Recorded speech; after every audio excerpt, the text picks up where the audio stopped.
Louvado seja Deus. Graça e paz, queridos. Amém. Vamos ficar em pé só para nós orarmos. Vamos agradecer a Jesus por esse dia maravilhoso, esse dia lindo.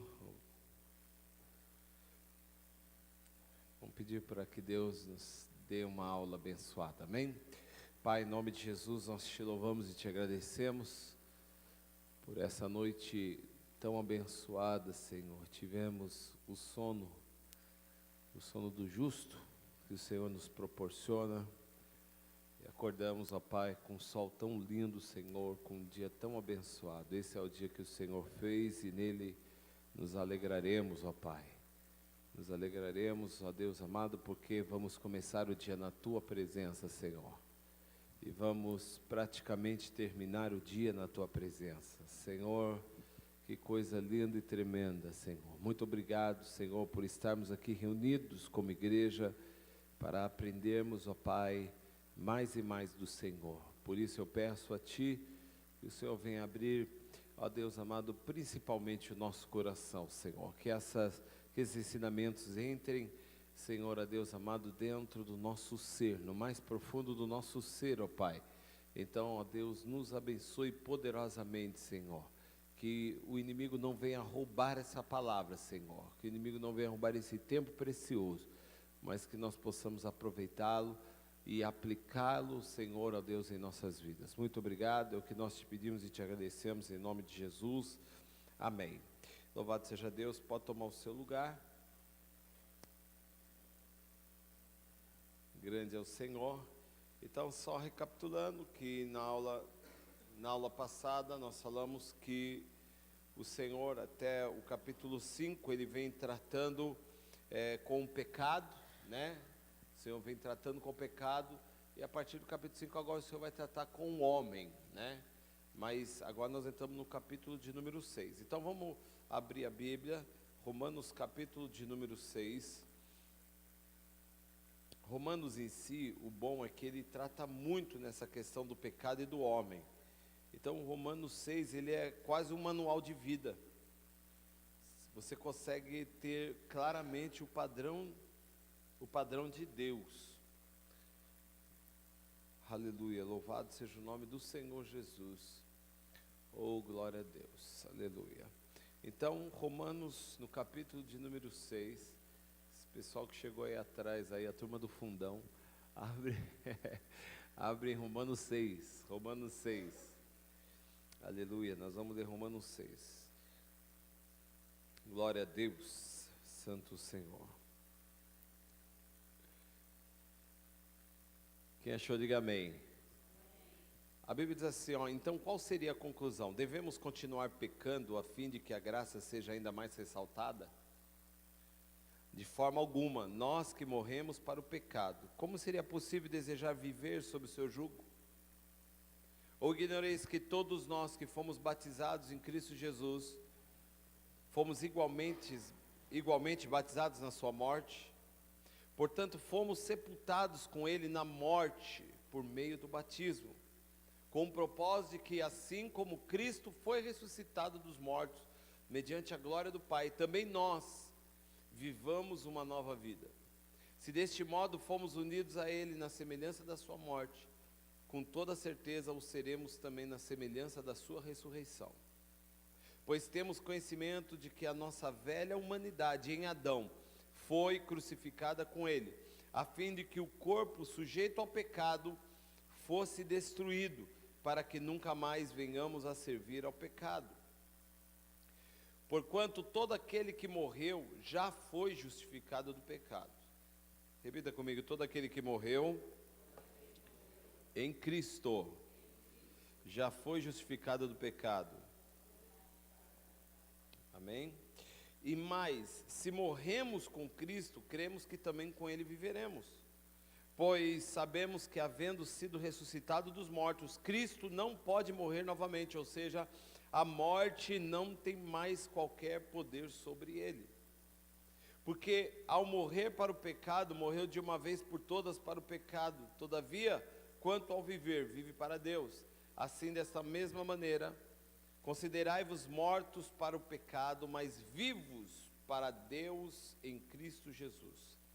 Portanto, não permitais que o pecado domine o vosso corpo mortal, forçando-vos a obedecerdes às suas vontades. Tampouco entregai os membros do vosso corpo ao pecado como instrumento de iniquidade. Antes, consagrai-vos a Deus, com quem fostes levantados da morte para a vida, e ofereçais os vossos membros do corpo a Ele, como instrumentos de justiça. Porquanto o pecado não poderá exercer domínio sobre vós, pois não estáis debaixo da lei, mas debaixo da graça. Digam amém, diga glória a Deus. Então, queridos, isso aqui é algo tremendo, porque nós tínhamos aprendido o quê? Que o Senhor é um Deus que justifica os seus do pecado. Ou seja, a justificação é quando Deus declara justo, ou seja, você o pecado já não tem mais domínio sobre a sua vida. Agora, fala que aonde abundou o pecado, superabundou a graça de Deus, amém? Isso daí está lá em Romanos 5, conforme nós vimos. Então, onde abundou o pecado, superabundou a graça. Só que aí Paulo fala assim, ok, é maravilhoso receber essa graça de Deus. Então, ele começa fazendo uma pergunta. Então, qual seria a conclusão? Nós devemos continuar pecando a fim de que a graça ainda seja mais ressaltada? Ou seja, para que a graça de Deus venha de uma forma mais abundante ainda sobre a sua vida, então vamos continuar pecando? Ele diz, lógico, não, de forma alguma. E por que de forma alguma? Porque agora este pecado não pode ter mais domínio sobre nós que somos nascidos de novo. Ou seja, nós que nascemos de novo, nós recebemos a graça devida de Deus. Já abundou, já superabundou a graça de Deus na nossa vida. E isso não significa que eu posso viver pecando à torta e à direita, como dizem aí, né? Para que a graça de Deus continue se manifestando cada dia mais na minha vida. Eu disse semana passada que, na verdade, quem tem a revelação dessa graça, desse amor, quem tem a revelação de quem é Deus, quem tem essa revelação gloriosa, ele não vai ter o desejo de ficar pecando. Mas por que ele não vai ter o desejo de ficar pecando? Ele não vai ter o desejo de ficar pecando porque ele vai ter a revelação da bondade de Deus. Ele vai ter a revelação da bênção de Deus na vida dele. Ele vai ter, sabe, quando você olha, é a mesma coisa, você olha, eu caminho aqui com a Dorô, e a Dorô, ela é uma mulher que tem me ajudado muito, ela me ensinou o Evangelho, ela sabe, eu estou doente, ela vai lá visitar, acontece alguma coisa, a Dorô está sempre perto, está dando uma palavra sempre, está ajudando. Querido, eu vou ter coragem de fazer alguma coisa contra a Dorô? Será que eu vou ter coragem de falar alguma coisa contra a Dorô? Muito pelo contrário. Então, o que eu vou... não, a Dorô é boazinha, eu posso fazer o que eu quiser que ela vai me perdoar. Não, eu não posso agir assim.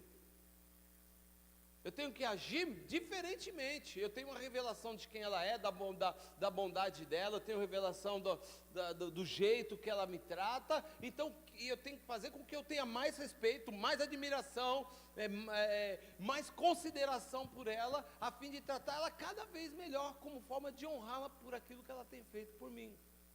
E é assim que acontece com as coisas de Deus. Muitas vezes a pessoa, ela pensa nela, não em Deus.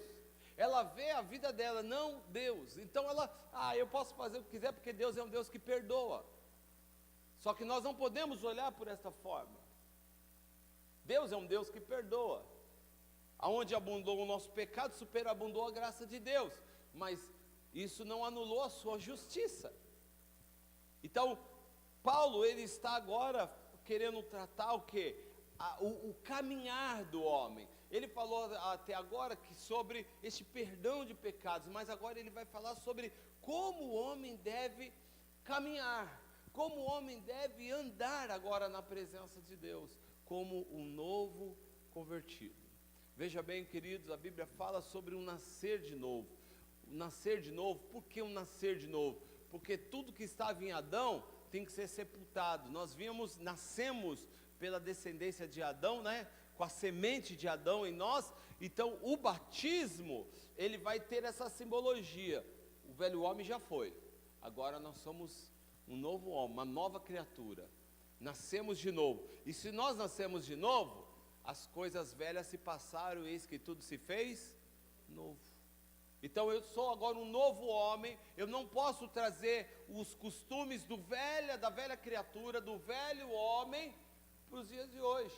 O Marinho não pode ser mais o mesmo homem que ele era quando ele estava em Adão, porque hoje ele está em Cristo Jesus. O velho Marinho, que era o Kill, né?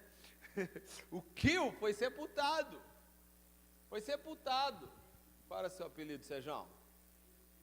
Não, hein? Você não quer falar, né? Hã?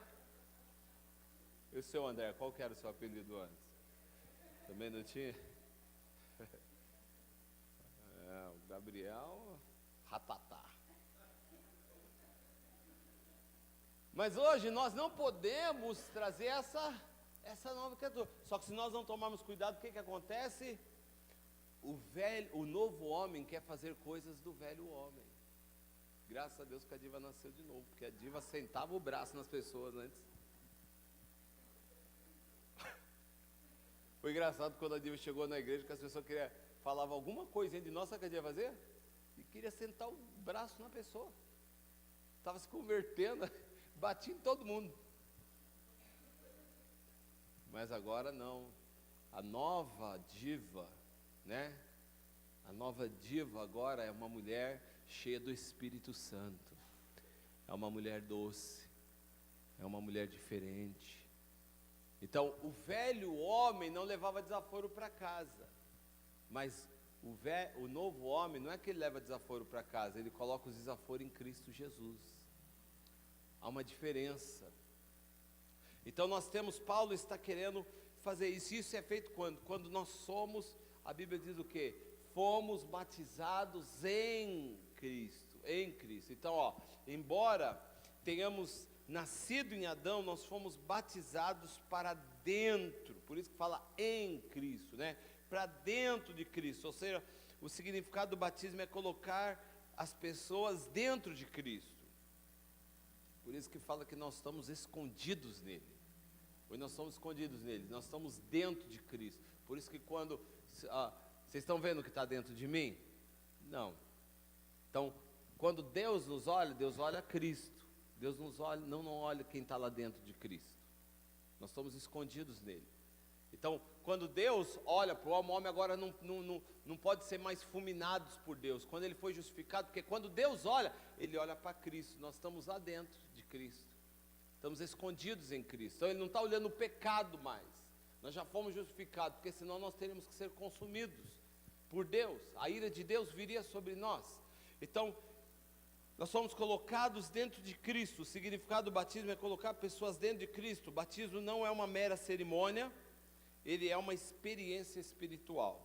Quando somos batizados, estamos sendo transferidos de Adão para Cristo. Então é uma transferência de Adão para Cristo. Lembra que eu disse semana passada, o mundo espiritual, ele reconhece duas pessoas apenas, Adão e Jesus.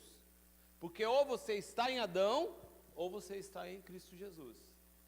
Então para o mundo espiritual, por isso que é em Hebreus capítulo 10, Hebreus 10, eu acho que fala sobre isso. Fala sobre o primeiro Adão e o segundo Adão, né? Então, por causa do primeiro Adão, a morte reinou sobre toda a humanidade, mas pelo segundo Adão, a vida veio sobre toda a humanidade também. Ou seja, a graça veio sobre todo mundo. Deus não é injusto.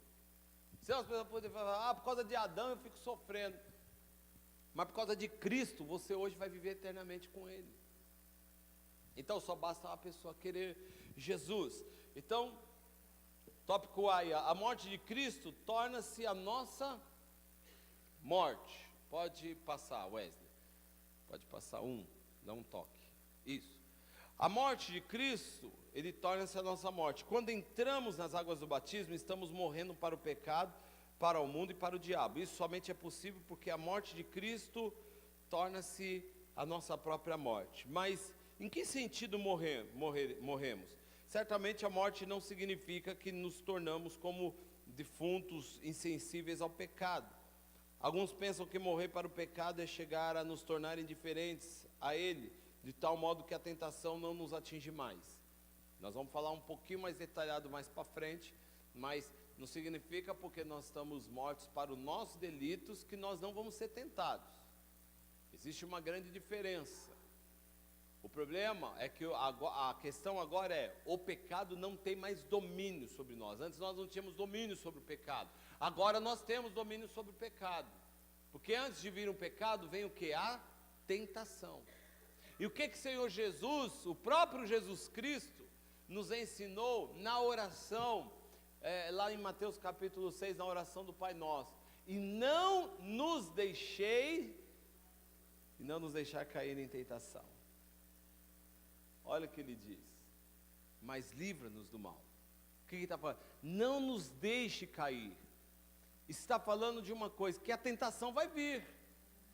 Não significa que a tentação não vem, ela vem. Só que agora nós temos poder em Cristo para resistir às tentações. Então aqui tem a tentação, mas aqui tem uma porta de escape também. O que antigamente nós não conseguíamos enxergar essa porta de escape. Hoje nós conseguimos enxergar a porta de escape. Então, eu tenho a opção de entrar pela tentação, como eu tenho a opção de falar assim, não, eu não vou entrar por aí, eu vou sair fora. E sair fora daquela tentação. Então, quando ele está falando que nós morremos aqui, não pode falar, agora eu não sinto mais vontade de pecar. Não é isso que acontece, não é isso que está falando. Então, assim precisamos compreender claramente o versículo de número 6, né? Nós vemos lá o versículo 6 que diz assim, pois temos conhecimento de que a nossa velha humanidade em Adão foi crucificada com ele, a fim de que o corpo sujeito ao pecado fosse destruído, para que nunca mais venhamos a servir o pecado. Então, já foi destruído, já foi destruído o corpo do pecado, ok? Já foi destruído. Então, o velho homem... Então aqui fala de duas coisas, né? Ele, o velho homem, para que o pecado seja destruído. Então o velho homem é aquilo que nós éramos antes de nos converter. Ou seja, o que está falando? Está falando do nosso eu, né? Então está falando do nosso eu, que gostava de pecar, tinha um prazer em pecar impressionante. Era uma coisa doida, né? Então esse velho homem, ele morreu. Quantas pessoas, elas sentiram, não sei se eu posso dizer prazer, né? Vou dizer uma outra palavra, sentir até orgulho de falar dos seus pecados e delitos. Ontem mesmo, eu fui no aniversário de pessoas que são cristãs, mas eu tinha muito familiar lá que não era cristão.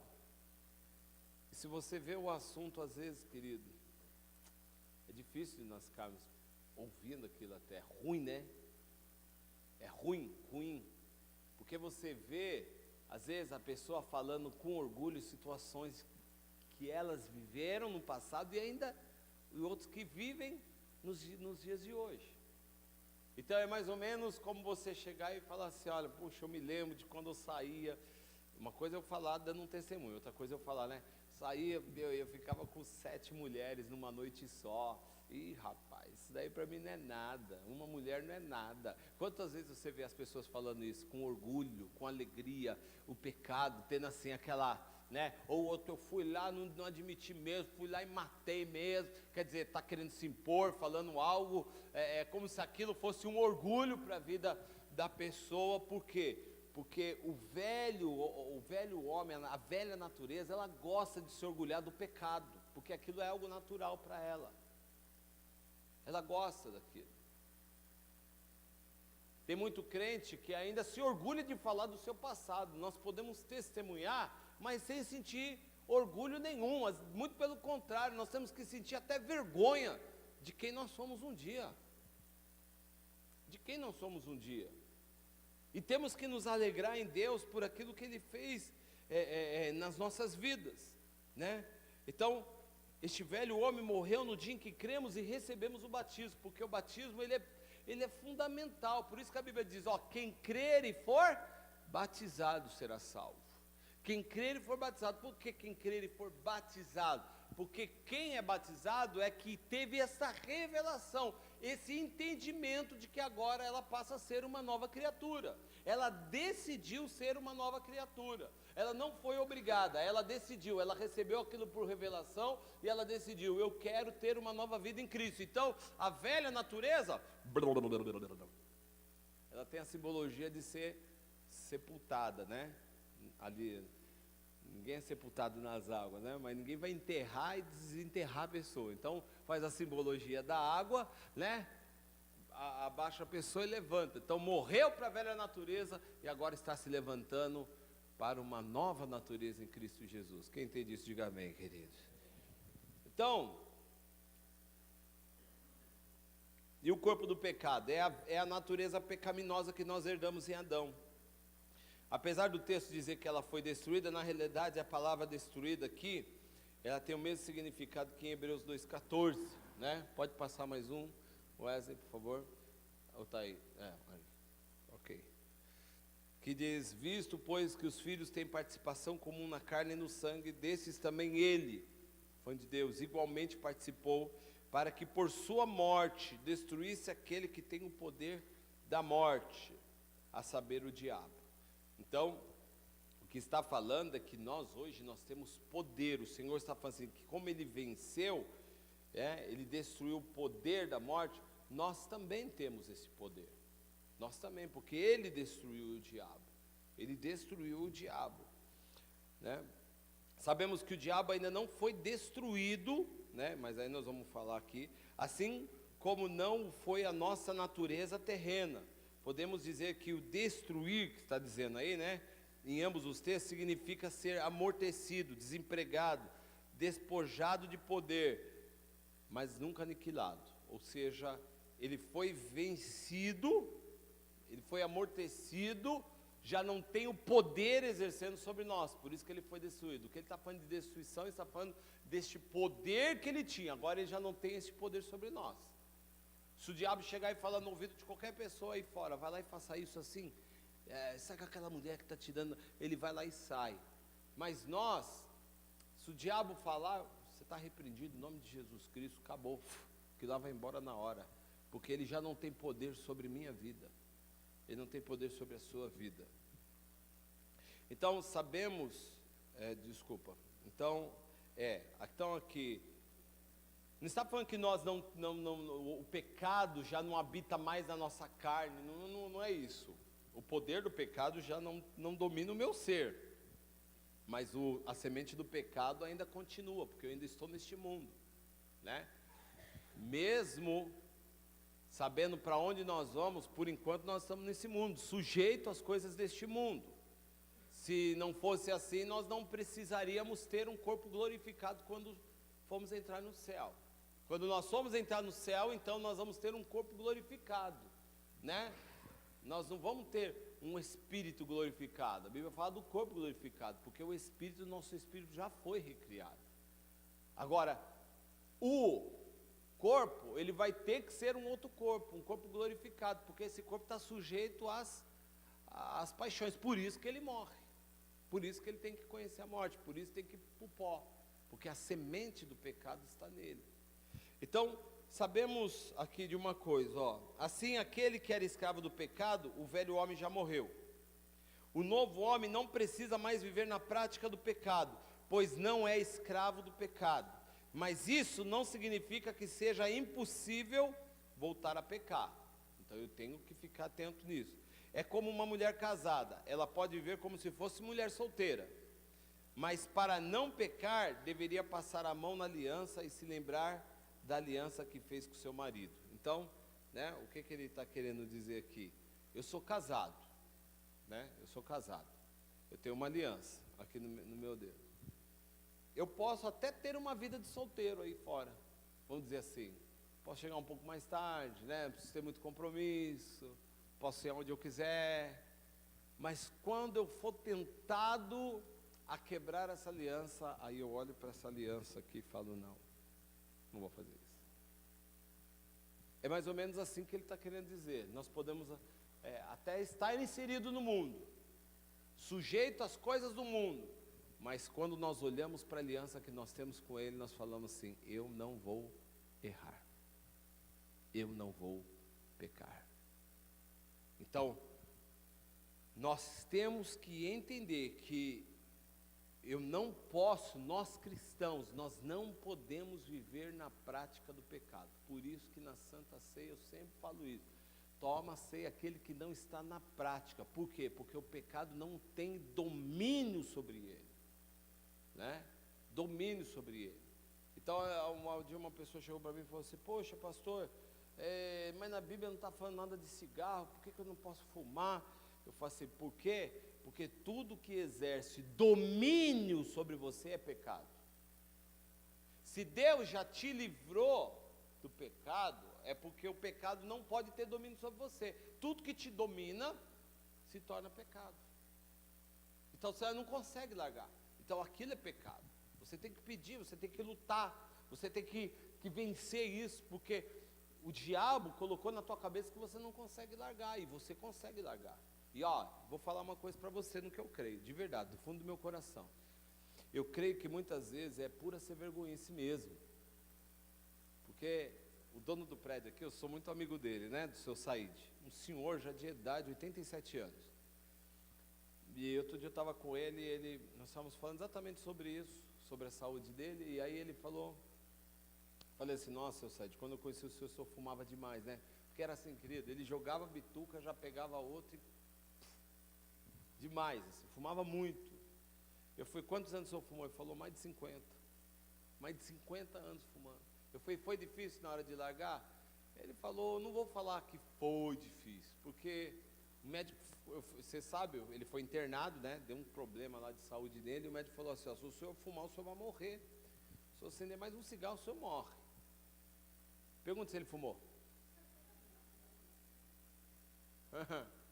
Entendeu? Porque ele pôs na cabeça. Querido, creia, aqui está muitas coisas, a revelação. Eu tenho certeza que se nós temos um pecado, cometemos um pecado, o cristão que é nascido de novo, tem coisas que ele fala assim: eu não consigo me livrar disso, isso aqui é muito forte na minha vida, isso aqui, ok. Se Deus agisse igual agia no Antigo Testamento, a terra se abriria e você seria engolido vivo, você cairia de novo? Duvido que é pecar de novo. Quer falar o quê? Eu não quero morrer? Você não faria.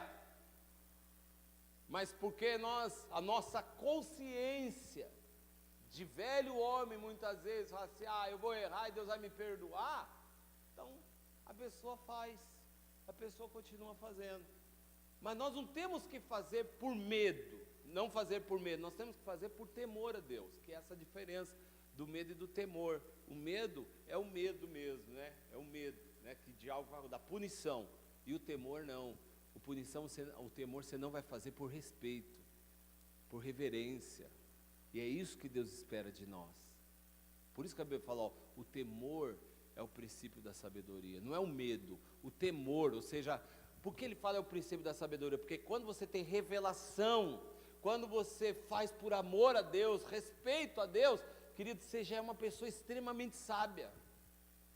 Tudo na tua vida vai ser abençoado, porque você teve a revelação disso. Isso se adquire por revelação. Então vamos lá aqui, Então, o tópico B. O verso 7 diz que quem morreu está justificado do pecado. A morte aqui significa o pagamento, a punição do pecado.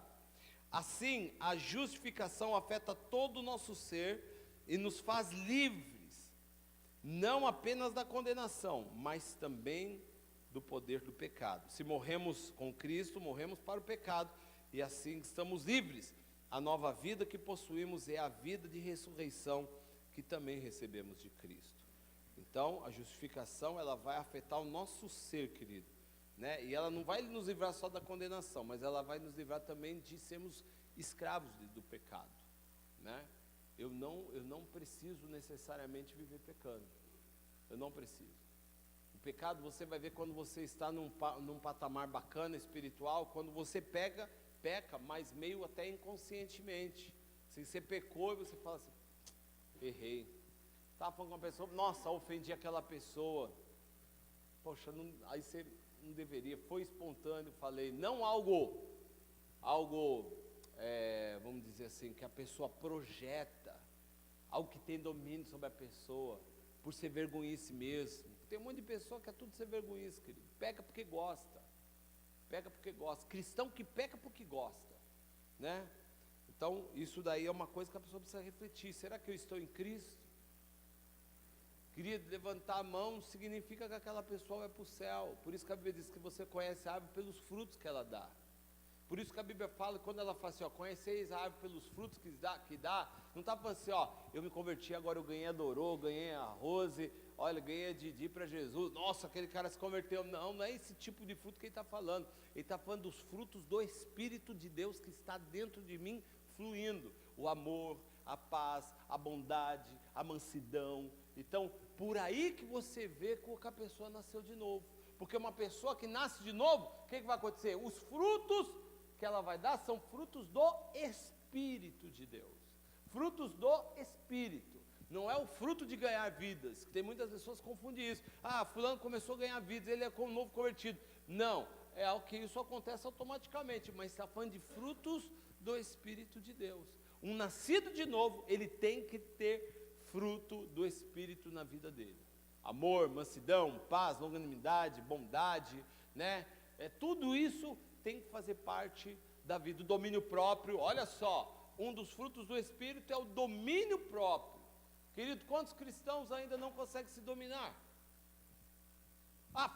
Falou, e depois, me perdoa, me veio na cabeça, eu falei. Querido, onde está o fruto do Espírito? Onde está o fruto do Espírito? De domínio próprio. Onde está o fruto do Espírito de mansidão? Então, nós temos que deixar a nova natureza fluir através de nós. E nós começarmos a nos crucificarmos, né, dizendo assim, não, eu não quero isso, eu não quero mais nada que é do velho homem na minha vida. Eu não quero mais nada. Bom, caminho da vitória, né, o 10.3 aí agora. O caminho da vitória. Então a nossa velha natureza, a nossa velha história termina com a cruz e a nossa nova história começa com a ressurreição. Que frase linda, diga um amém aí, querido. Então a nossa velha história terminou lá na cruz do Calvário, ou seja, até antes de eu não conhecer Jesus. Quando eu conheci Jesus, olha, aquilo que ele fez, a obra da cruz, querido, aquele velho homem foi sepultado ali. E agora a minha história vai começar na ressurreição dele. Ou seja, ele venceu a morte, ele venceu o pecado. E a minha nova natureza vai começar ali com essa ressurreição também. E assim, olha aí, 2 Coríntios 5,17, e assim, se alguém está em Cristo, lembra que nós somos escondidos em Cristo, né? Fomos enxertados em Cristo, né? E assim, se alguém está em Cristo, é nova criatura. As coisas antigas se passaram, e eis que se fizeram novas coisas. Por isso que quando nós fazemos a oração de entrega, todas as vezes, o que nós falamos? Senhor, lança todos os meus pecados no mar do esquecimento. Ou seja, as coisas velhas, querido, foram embora, acabou. Tem pessoas que ela fica remoendo por conta da sua antiga natureza. Ela não se perdoa por conta da sua antiga natureza.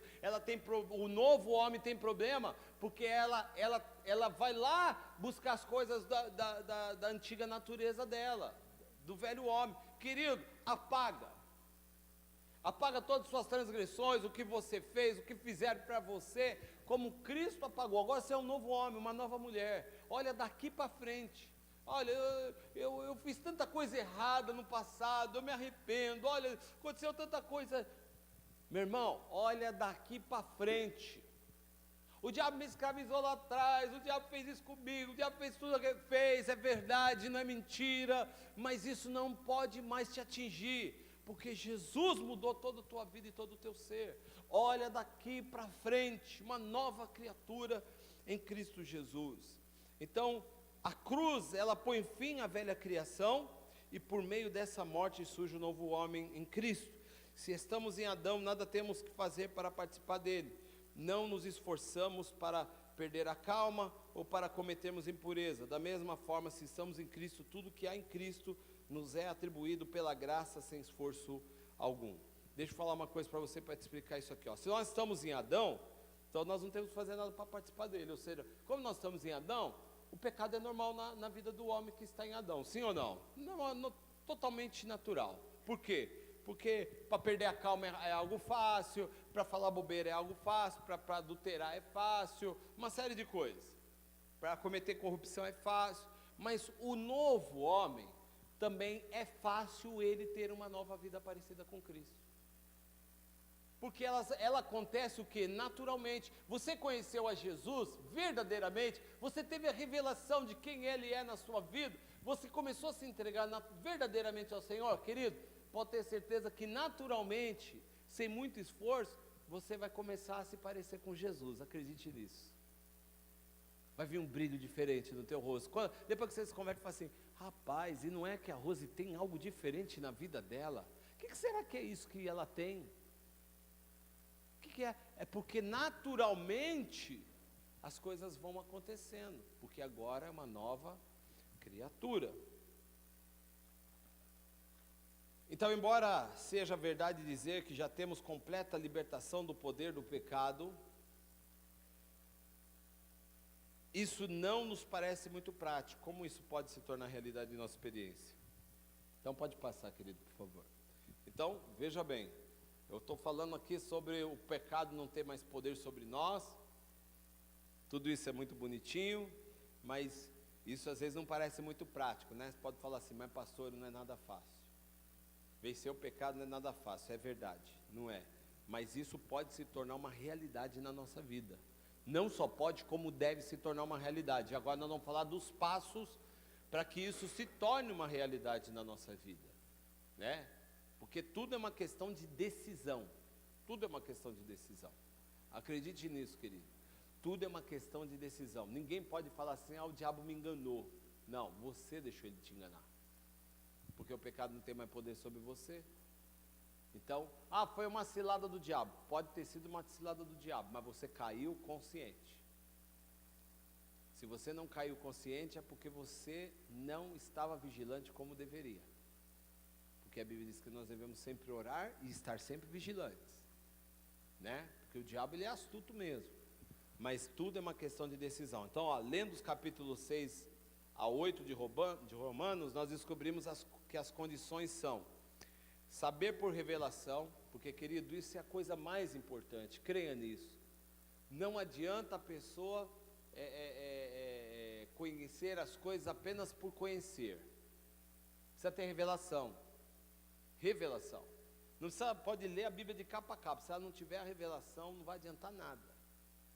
Ela pode saber que Deus é bom, mas se ela não tivesse a revelação dessa bondade verdadeira de Deus, não vai adiantar nada.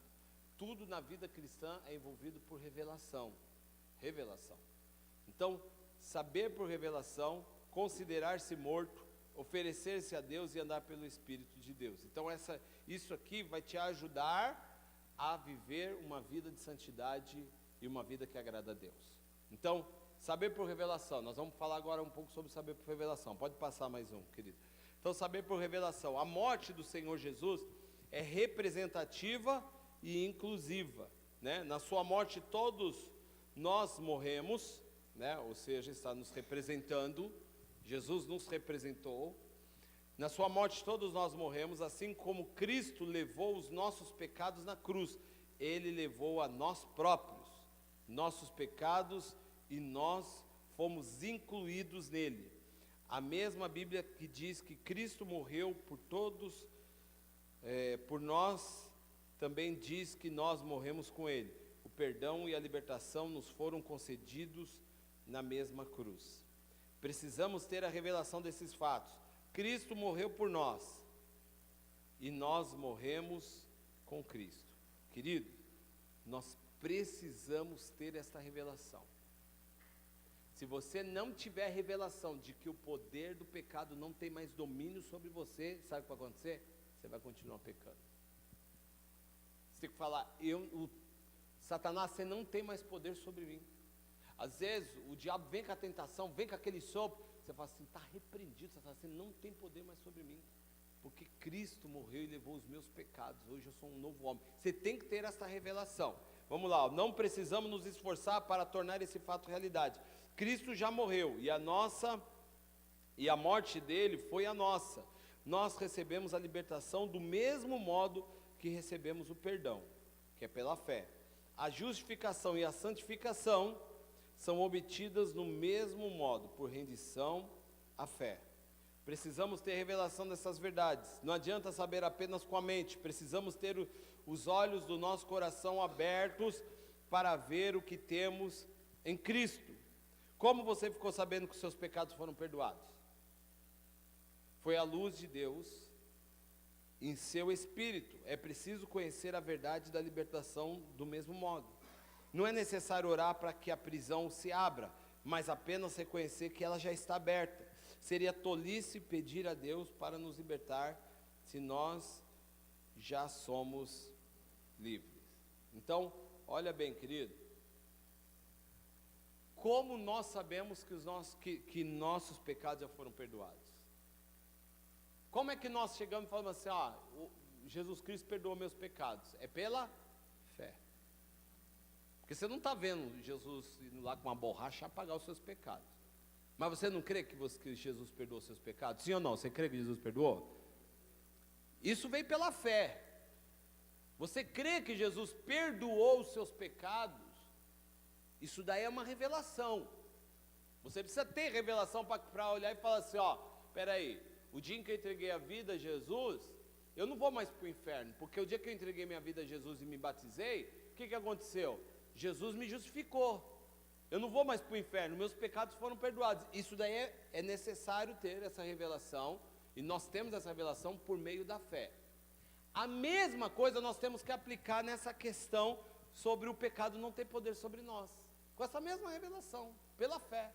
Eu preciso ter o que? Fé de que o pecado não tem poder mais sobre minha vida, porque se eu não tiver essa revelação, eu vou continuar pecando. Quantos entendem isso? Diga amém, querido. Você consegue entender? Eu preciso ter essa revelação. Pecado, você não tem mais poder sobre mim. Diabo, você não tem mais poder sobre mim. Você não tem mais poder sobre a minha mente. Você não tem mais poder. Isso é necessário ter a revelação. Se você tem essa revelação da mesma forma que você teve que Jesus perdoou os seus pecados, querido, isso vai ser uma ferramenta poderosa contra o pecado, contra o diabo na sua vida.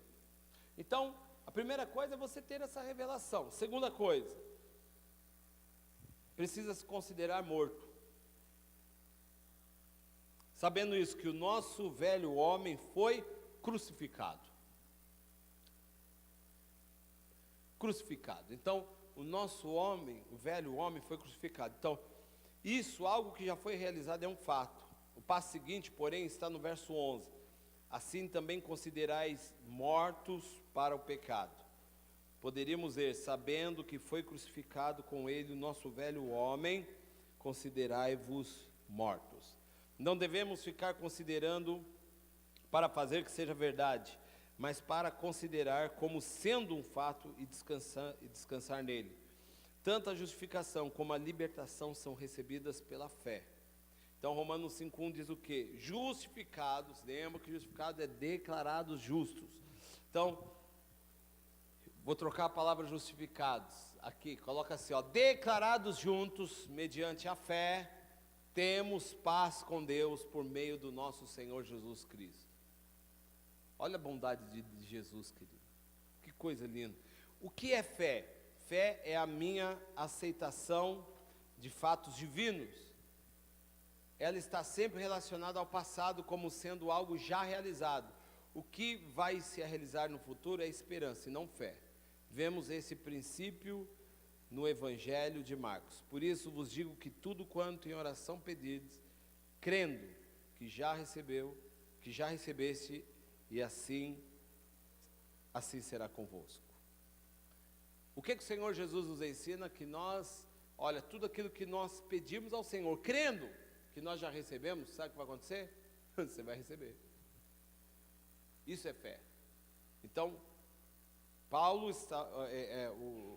Paulo, ele está ensinando aqui aos romanos o quê? Que nós precisamos nos considerar como mortos. E eu sempre falo assim, querido, morto tem vontade? O morto não tem vontade não, meu irmão. A vontade já era. Ou seja, o que eu tenho que falar assim, ó? Mas eu sinto vontade, mas espera aí. O meu ser agora foi transformado. A vontade não pode ser minha, é isso que eu estou querendo dizer. Eu morri. A velha natureza morreu. Essa vontade aí não é minha, está vindo de Satanás para me tentar. Eu sou uma nova criatura. O meu desejo é fazer aquilo que Jesus faria, ou aquilo que Jesus fez. Então, sei que as tentações virão, e que o pecado ainda vai tentar se levantar em mim. Neste momento, preciso considerar que o velho homem está morto, e que esse corpo está desempregado. Precisamos crer na palavra de Deus, e não nas mentiras do diabo.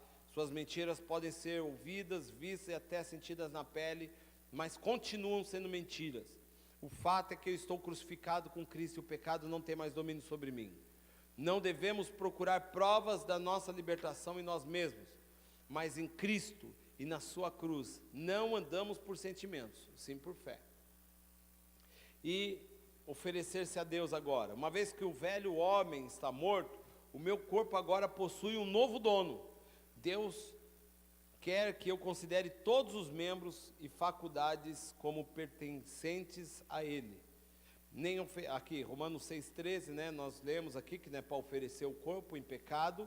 Então, se eu tivesse R$1.000 no bolso, que pertencesse a alguém, não usaria usá-lo, sem autorização do dono. O mesmo acontece com o nosso corpo. Ele agora pertence a Deus e não podemos usá-lo como bem entendemos. Queridos, tudo que nós temos agora é de quem? É de... até o nosso corpo. E a Bíblia fala, Romanos fala o quê? Que nós não podemos oferecer o nosso corpo ao pecado, né? Então nós temos que tomar este cuidado. Então hoje, senão eu vou estar usando aquilo que não é meu, é de Deus. É de Deus. Hoje eu sou o templo do Espírito Santo. E digo mais, nós temos que cuidar até física, até da nossa saúde, do nosso físico, porque ele é templo do Espírito Santo de Deus, ele pertence a Deus. Nós temos que cuidar da nossa saúde, temos que cuidar se nós estamos saindo um pouquinho mais do peso, nós temos que cuidar disso. Creia nisso que eu estou falando, querido. Estou doente, não vou no médico. Não, você tem que ir, você tem que se cuidar, porque o teu corpo pertence a Deus. O pecado não pode ter mais domínio sobre você, a gula não pode ter mais domínio sobre você, nada pode ter mais domínio sobre você. Você tem que ter controle. Eu não consigo jejuar, não consigo ficar. Mas espera aí, querido, o teu corpo não pertence a você mais. Como você não consegue jejuar? Você vai sacrificar algo que nem é teu. Você vai ter que sacrificar algo que é de Deus. Quem consegue entender isso, diga amém, querido. Então, oferecer-se aqui é sacrificar, é separar. O sentido base da santificação é separação. Quando eu me separo para usos exclusivos de Deus, estou me santificando. Já estou acabando já, mas até que hora que eu tenho? Acabou agora? Tá bom. Então vamos parar aqui, só tem uma página, eu acabo na outra semana. Amém? Queridos, quem tem... A verdadeira vitória não é conquistada, mas nos é dada gratuitamente. Não vencemos o pecado pelo jejum, ainda que o jejum seja bom, nem vencemos pelo discipulado ou por qualquer outra disciplina espiritual. Vencemos o pecado do mesmo jeito que recebemos a salvação. Fomos salvos pela graça, mediante a fé que se entrega. Somos também santificados pela fé, mediante a fé que se entrega. Ora, como recebeste Jesus Cristo, Senhor, andai nele. A ordem do Senhor é muito clara. Como recebeste a Cristo, assim andai nele. Como recebemos a Cristo? Devemos continuar vivendo assim para vencer o pecado e nos santificar. Queridos, até aqui. Então, nós não vencemos, olha, nossa igreja tem a questão de discipulado, nós falamos sempre em estar jejuando. Às vezes, as pessoas acham que se ela tiver bons discipuladores, elas vão largar pecados, elas vão... Não é o discipulador, não é pela quantidade de jejum que se faz. Primeira coisa, você tem que ter esta revelação. O pecado não tem mais domínio sobre mim. Pois você tem que entender que você está morto, eu não posso fazer. Eu morri. Se você tiver esta revelação, pela fé, como a Bíblia diz, que é pela fé, a mesma fé que fez você acreditar que Jesus perdoou os seus pecados, você crê que pela fé o diabo não tem mais poder sobre você, você pode ter certeza que você vai ser um cristão acima da média, acima da média. Não tem muito segredo. Às vezes a pessoa acha que a pessoa tem que fazer um monte de coisa, não tem que fazer nada, ela precisa ter revelação. Se você tiver revelação, você já andou muito, já foi muito longe. Amém? Vamos ficar em pé só para agradecer a Jesus, que agora está no horário certinho lá, 9h55.